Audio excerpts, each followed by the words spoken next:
Hello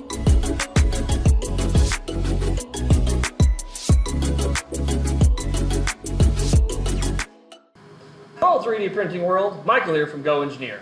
And in today's tech tip I want to talk to you about something that I'm pretty sure has impacted somebody out there on a Friday afternoon when you're ready to run a job and you walk up to your high-end Stratasys system and you realize it's currently configured for a T16 10,000 Slayer resolution and you want to run a T12 7 and you're like, I just want to go home. I don't want to switch the machine out on a Friday afternoon.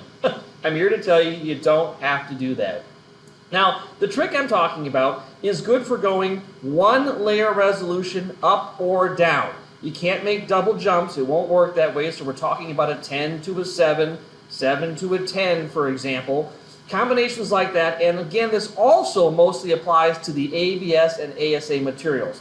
The really user-friendly materials, this trick will work the best. You're going to be playing a little bit of a game on some of the other materials if you try this out, but for the most part, the theory behind this will work. Essentially, the machine changes the feed rate. So instead of extruding a different tool path width, it just changes the height.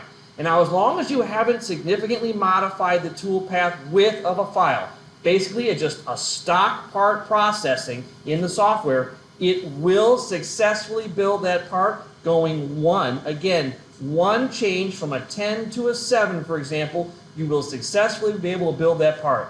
I have done this a lot with confidence, so I want to let you know, save your stress on that Friday afternoon. Just hit the warning and say, yes, I know, I'm not configured the same, but run it anyway, and it's going to build that part. Now, as a side note, I want to encourage you that on these systems, to get the best part possible out of it, we do encourage you to configure them specifically for the file type that you're trying to run. Meaning if you want a 10,000s, set this up as a 10,000s. That being said, on those occasions where you just need some quick help on a Friday afternoon again, go ahead and run it. I'm letting you know it will work. I hope this helps a little bit. If you have other questions, please follow us at goengineer.com and like and subscribe to this video. Thanks for spending a little bit of time with me today.